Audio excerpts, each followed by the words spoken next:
Hi guys, it's Paul here from Scan Computers. We're a multi-vendor reseller and retailer within the IT space. We have a specialist business unit in Pro Video, which is why we are here today at MPTS, visiting our old and new customers.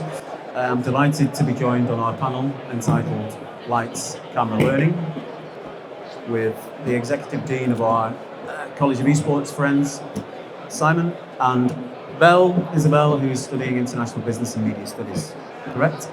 So today's discussion is going to be a little around the curricula that you're delivering, Simon, at College of Esports. Obviously, our relationship has stemmed from the esports and gaming curricula that you deliver, but of course there are complementary curricula that you indeed deliver, Belle being one of those students to experience the curricula around media and production. We're fortunate enough to be able to work with you very proactively, invite your students to join us work experience at the exhibition. It's always great to see the likes of Belle and Niall and Ellis and the rest of the guys that are with us. But perhaps if you could tell us a little bit more about the curricula that's more akin to the media and production side and how that's been developed and how it's developing. Well, yeah, thank you very much indeed. I guess we are the world's leading higher education provider in esports and gaming, and really that can only happen with Scan's underpinning and the technology that we have. In that respect, I suppose the curriculum and so on, the interlocutor for all our students is esports and gaming is one thing, but how does it get consumed? So whether you're studying, as Belle is, in social media marketing or the business studies and events management side, or it's more in the games development and coaching, you've still got to get the product out there. So all of our students experience the broadcasting studio, shoutcasting studios, and event management by way of watch parties. If nobody knows you exist, nobody's watching you, it's no good. So all of our students come out with that industry standard experience of broadcasting. We're really lucky. Storm Broadcasting is another partner of ours. I know you know them well, and they are the ones that are showing our students, teaching our students that discipline of the studio. But of course, without Scan Computers, nothing happens. What's really fascinating, I find, is from the ooh moment of a first year, where they see the rainbow-coloured LED, the big box, the water-cooled unit, and very quickly, two things happen. They get very used to the standards and the speed and the capabilities of the machine. But more particularly, they get very confident in talking with Scan colleagues, Paul, from yourself down, in what is really quite a professional business environment. Consequently, you don't need me to talk for you, Belle. How is it for you? What do you feel is, when you walk into the broadcasting studio, or you know that you've got to talk to the outside world, you're underpinned by these guys. What's it like for you? I think in total, the experience we gain is like almost perfect for us as students because one, we understand, well, a broadcast studio, and two, we understand the basic nature of teamwork. Because I understand some colleges struggle with that one, but yeah. We learn how to communicate with one another, which some of us do struggle with, I will admit that. Some of us learn to be on camera and know what to say, when to say it, how to say it. But also some of us will sit at the back and learn what goes on behind the scenes. And some of that information is crucial because frankly, it's not basic skills you'll learn unless you go straight into the job field, which some of us aren't ready to do. So learning at a university level is brilliant, honestly. Thanks, Belle. I think what we've certainly found that to be the case working with College of Esports. You mentioned the soft skills there, Belle, that you're picking up in addition to the actual curricular learnings around broadcast and media studies. And that's very, very important. Simon and I and Lewis indeed have had many discussions around the soft skills development, those transferable skills that you guys are picking up. They can lean themselves into most industries.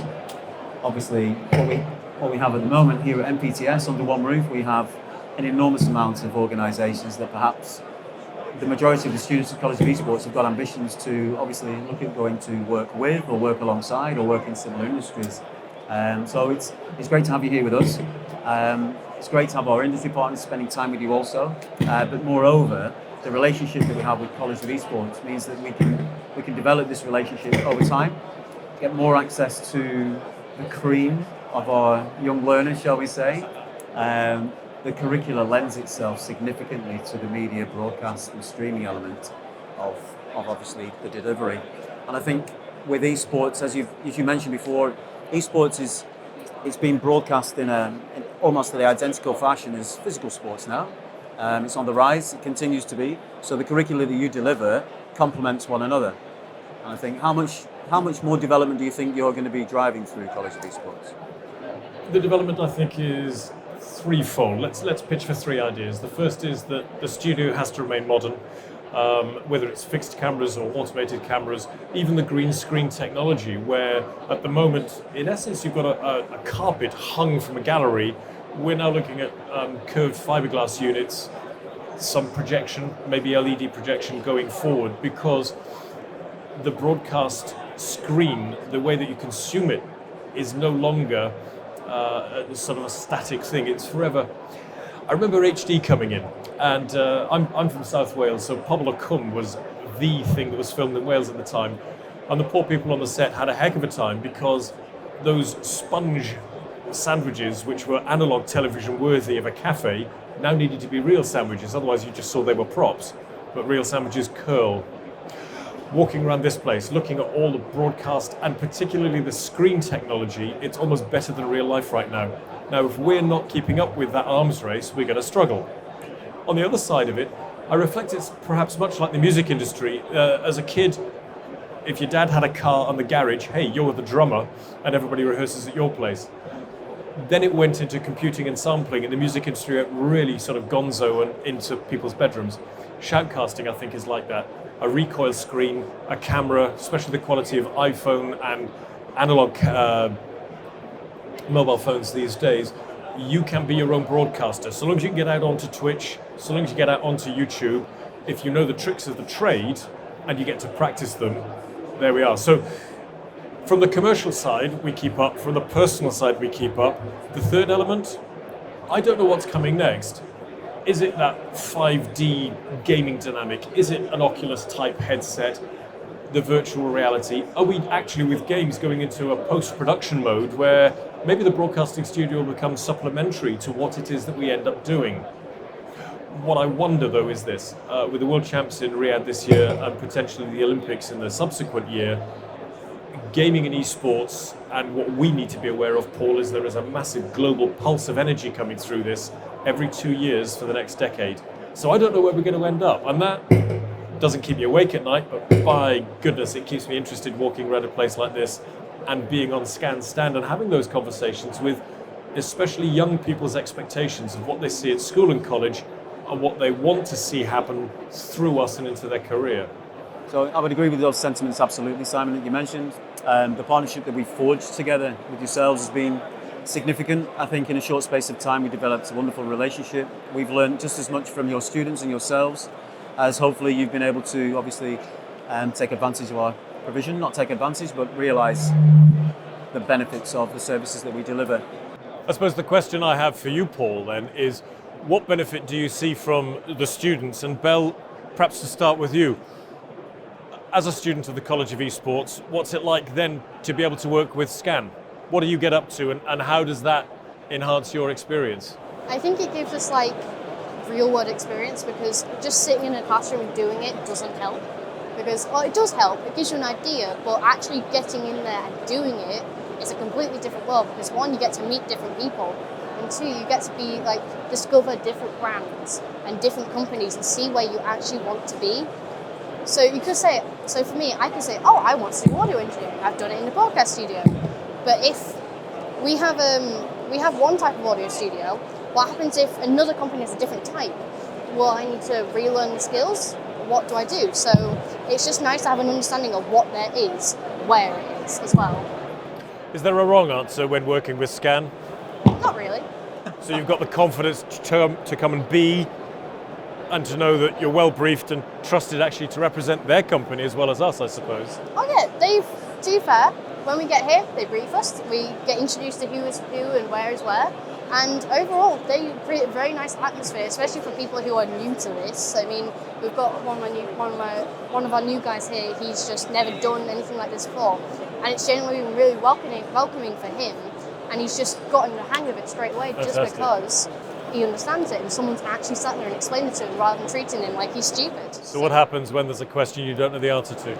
I mean, they're confident enough in our ability, but when we're not confident in it, they know we can get to them, and we know that they know the answer. So I think I follow that. Thank you, Paul. No, I would agree with everything there. We've had experience with a number of your students now. Obviously, we have Belle, Aidan. She mentioned this is his first event. We've got Niall and we've got Ellis with us on stand as well, and they all have different skill sets. All very confident, very communicative, and those soft skills that you're developing clearly are paying off. I love engaging with the students because we do learn from the likes of Belle and the rest of the guys as well. And the questions that they ask aren't questions we'd ordinarily be asked by our industry partners, and they're amazing. And it's giving Belle and the rest of the students the opportunity to see the industry, firsthand, absolutely for real. The technology that we've been able to supply into the college is one thing, and that's great. But it shouldn't stop there. We have to have a partnership. We've set up a very formidable and proactive partnership with yourselves. It's paying off. Giving the students access to events like this is only going to enhance their ability to the career pathways that Belle's going to be forging. She's already had conversations with a couple of our Corsair, for instance. We're speaking with Belle at BET, and our other vendors will introduce to the other students as well. So it's a great relationship and one we want to continue. We just want to develop that relationship really with our other colleges and universities, create this network of value add. We don't want to provide kits and walk away. We want to provide kits and add value. Esports and gaming terms, where do you see that next 2-3 years? Let's not go further than 5, but what about the next couple of years? Well, let's hope the Olympics gets underway within Yes. that time frame. But I think that's a massive boost to the industry overall, worldwide, significantly. It's not going away. Perhaps it did around 2004, 2005-ish, but it's not going away. What's interesting now is that the skill sets that are being brokered within the curricula for esports and gaming are, they are so diverse, deliverable into multiple career pathways, which is what we find particularly of value. And it's rewarding for us to see those students move through the colleges into the universities. But that's where I see it now. I think more work needs to be done from a university level down to colleges and then their engagement with the schools.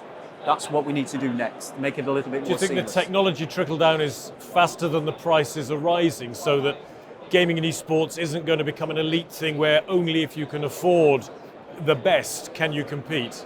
No, I think it's the contrary. I think pricing is coming down. What needs to be done now is more value needs to be added to the vendors.